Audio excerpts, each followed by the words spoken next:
আসসালামু আলাইকুম। কেমন আছেন আপনারা সবাই? আশা করছি ভালো আছেন। আমরাও ভালো আছি। তবে নোহার শরীরটা একটু অসুস্থ। সেইজন্য এখন হসপিটাল যাব। তো আমি মনে করি যে যারা আমরা লাইফস্টাইল ব্লগ করি, কখন আমাদের জীবনে কি হয় না হয় সেটা আপনাদেরকে জানানো আমাদের দায়িত্ব। সেইজন্যই নোহা হসপিটালে যাইতেছি। নোহাকে নিয়ে কেন যাইতেছি সেটা আপনাদের সাথে শেয়ার করব। তো এখন রেডি হয়ে গেছি। গাড়ি অলরেডি চলে আসছে। এখন শুধু আমরা বের হব। হ্যাঁ, নানুর বাড়িতেও যাইবা হসপিটালতে? ব্যাগপত্র নিয়ে আনো হয় রেডি, নানুর বাড়িতেও যাইবা হসপিটাল থেকে।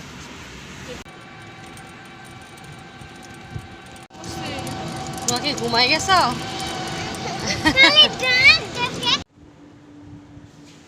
নোহা পিছনে করতেছে খেলাধুলা, আর আমরা অ্যাপয়েন্টমেন্ট নিয়ে নিছি। এখন রিপোর্ট দেওয়ার পরে আসলে বলতে পারবো নোহার কী হয়েছে। সবাই দোয়া করবেন যেন খারাপ কিছু না হয়।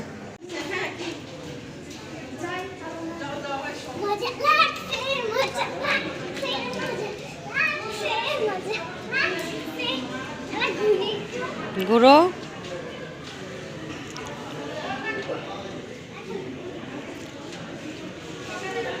এই যে পড়বা। তো ওই দিন যখন আসছিলাম তখন অনুহার ওজন টোজন মাপা হয়েছিল। তো আজকেও আবার অনুহার ওজন দেখতেছে, তারপরে টেম্পারেচার, যদি অনুহার জ্বর নাই, তারপরে পালস রেট, এগুলো সব কিছুই দেখতেছে। এগুলো ডাক্তারের কাছে সাবমিট করা হবে। যাদের বাচ্চা আছে তারা তো এগুলো জানেনি সব কিছু। খুল যা সিমসিম, হ্যাঁ খুলে গেছে। ডাক্তার আসতে একটু দেরি, মিটিং আছে। তো নোহা নাকি কিছু খাবে। আয় পড়ছি নোহা, খুল যা সিমসিম, খুলে গেছে। যাও যাও যাও যাও যাও। এই যেদিকে, ইস ওই দিন কি ক্লান্ত, আর আজকে লাফাইতে লাফাইতে শেষ। তুমি যাও নোহা, হসপিটাল থেকে তুমি ফুল ছিঁড়ছ, এটা এখন যদি সিসিটিভি ফুটেজে উঠে, পরে যদি তোমার জরিপানা করে, তুমি টাকা আনছ? আর ওদিকে যাও না কিন্তু, যদি দেয় তাহলে কিন্তু শেষ। আচ্ছা দাঁড়াও।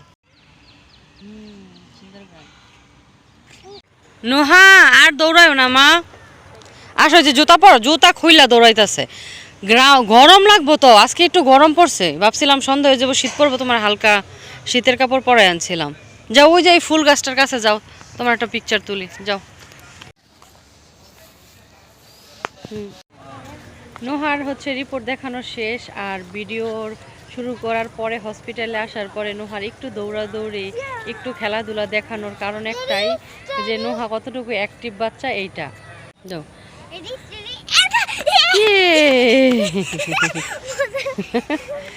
কতটা অ্যাক্টিভ আপনারা নিজেরাই দেখুন। তো এখন আমি নোহার কি হয়েছে এটা বলতে নিছি, ওই জায়গায় বলতেছে যে ও কি করতেছে ওইটা দেখাবে।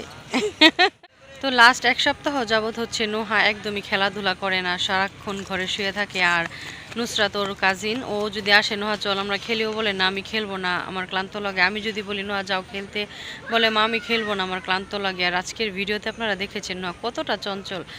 তো এরকম চঞ্চল একটা বাচ্চা যদি হঠাৎ করে কোনো জ্বর ঠান্ডা কিছুই না, শুধু শুয়ে থাকে, তাহলে মনের মধ্যে মনে করেন অন্যরকম একটা চিন্তা ভাবনা চলে গিয়েছিল, মনটা অনেক ঘাবড়ায় গিয়েছিল। তো ভাবলাম যে না, একটা ডাক্তার দেখাই আসি কেন এরকম হইতেছে। তো ডাক্তার দেখাইছি, রিপোর্ট আলহামদুলিল্লাহ খুব খারাপ আসে নাই, কিন্তু খুব ভালো আসে নাই, একটু ইউরিন ইনফেকশনের সমস্যা আছে। তো ইউরিন ইনফেকশনের কারণে ডাক্তার বলল যে কিডনিটাও চেক আপ করাতে হবে। তবে আপাতত ইউরিন ইনফেকশনের জন্য কিছু ওষুধ দিচ্ছে, ওগুলো বলেছে 14 দিন খাওয়ানোর পর এসে আমরা ওই টেস্টগুলো করাবো। তো আপাতত আগের ওষুধগুলাই চলবে, আর 14 দিন পরে আমরা আবার আসবো। তো সন্তানের আসলে কিছু হলে মায়ের কোনো কিছুই ভালো লাগে না। রিপোর্ট দেখানোর আগ পর্যন্ত অনেক টেনশনে ছিলাম, তবে যেহেতু এখনকার রিপোর্টগুলো এতটা খারাপ আসে না, ইনশাল্লাহ দোয়া করতেছি সামনে 14 দিন পরে যেই টেস্টগুলো আমরা আবার করাবো ওইগুলোও খারাপ আসবে না। আর আপনারা অনুহার জন্য দোয়া করবেন সবাই। আর আজকের ভিডিওটি আমার এই পর্যন্তই, আশা করছি সবাই আমাকে সাপোর্ট করবেন। আর আপনাদেরকে আরেকটা কথা বলতে চাই, আমি কিছুদিন আগে নোহা অসুস্থ হওয়ার, যেদিন নোহা অসুস্থ হয়েছে, ওই দিন সকালবেলা আমাদের এক অ্যানিভার্সারি নিয়ে একটা গল্প করতাম আপনাদের সাথে, কারণ আমাদের অক্টোবরের 30 তারিখ অ্যানিভার্সারি ছিল।